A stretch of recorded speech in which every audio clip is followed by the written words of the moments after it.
महापालिकेच्या मालमत्ता करातील 12% निवासी आणि 20% वाणिज्यिक करवाढीविरोधात भाजपने आक्रमक भूमिका घेतली आहे. करवाढीचा निर्णय रद्द करून आधी महापालिकेकडील प्रलंबित थकबाकी वसूल करावी अशी मागणी उपमहापौर कृष्णा पाटील आणि गटनेते मुकेश मोकाशी यांच्या नेतृत्वाखाली 28 नगरसेवकांनी करवाढीला विरोध करणाऱ्या पत्रावर स्वाक्षरी केली. विविध विभागांकडील सुमारे 1200 ते 1500 कोटी रुपयांची थकबाकी वसूल होणं बाकी असल्याचा दावा भाजपने केला. त्यामुळे नागरिकांवर करवाढ लादण्यापूर्वी महसूल वसुलीची कार्यक्षमता वाढवावी अशी मागणी देखील यावेळेस करण्यात आली. महायुतीला मतदान करणाऱ्या ठाणेकरांच्या अपेक्षांचा विचार न करता करवाढ केल्याचा आरोपही भाजपने केला. करवाढ रद्द करण्यासाठी मुख्यमंत्री देवेंद्र फडणवीस यांच्याकडे दाद मागण्याचे संकेत बीजेपीने दिले. मागच्या महासभामध्ये केलं तेव्हा त्याला आम्ही प्रत्युत्तर केलं, आम्ही दाखवलं. आजही तुमच्या माध्यमातून पण आम्ही विषय मांडले. त्याच्यानंतर गेल्या 2 महासभा मित्र पक्षाने सभाशास्त्रानुसार घेतल्या आणि सभाही चांगल्या चालल्या गेल्या. पण आता पण तशीच स्थिती होती. सुरुवातीपासून सभाही चांगल्या पद्धतीने चालली होती.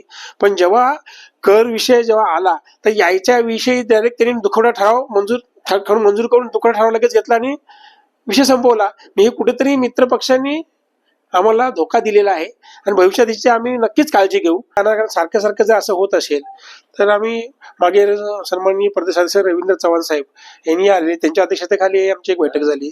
त्या बैठकीमध्ये पण आम्हाला आज मित्र पक्ष म्हणून आपण तेव्हा त्यांनाही वरिष्ठांशी चर्चा करून आपण सांगतो बोलले. त्यानंतर 3 महासभा व्यवस्थित चालल्या, 2 महासभा, ही 3री महासभा ही त्याच पद्धतीने चालेल अशी आम्ही विश्वास व्यक्त केला आणि त्या भरोश्यावर आम्ही चाललो. पण वेळ आली जेव्हा करवाढीचा विषय तेव्हा त्यांनी लगेच दुखवटा ठराव करून मंजूर करून घेतलं. ही कुठेतरी दुपट्टी भूमिका मित्रपक्ष करतोय हे आता आम्हाला दिसून आलंय. ज्याच्यावरती प्रत्येक नगरसेवक आपल्या प्रभागातल्या समस्या मांडू शकतो आणि ते सोडवण्याचा प्रयत्न करू शकतो. आणि आजचा हा जो विषय कालच्या महासभेतला जो विषय होता, 778चा जो विषय होता, जो कर दरवाढीचा होता, तर ह्याच्यामध्ये त्यांचं उद्दिष्ट मुळात म्हणजे कसं आहे की एखाद्या गोष्टींची करताना आपण त्याचं साध्य कुठपर्यंत आहे ते बघणं गरजेचं. ते उद्दिष्ट होतं त्यांचं फक्त 105 करोडचं. बरं, आतापर्यंत जी थकबाकी जी आहे ती थकबाकी ही शेकडो करोडांमध्ये आहे. मग एवढं असताना आपण जे प्रामाणिक करदाता, बरं हे ही दरवाढ जी आहे ती नेमकी कोणावरती आहे, तर ती सर्वसामान्य करदाता जे प्रामाणिकपणे ठाणे शहराच्या तिजोरीमध्ये आपला कर प्रामाणिकपणे भरण्याचा प्रयत्न करत असतो. मग त्याच्यामध्ये तुम्ही पण आहेत आणि आम्ही पण आहोत.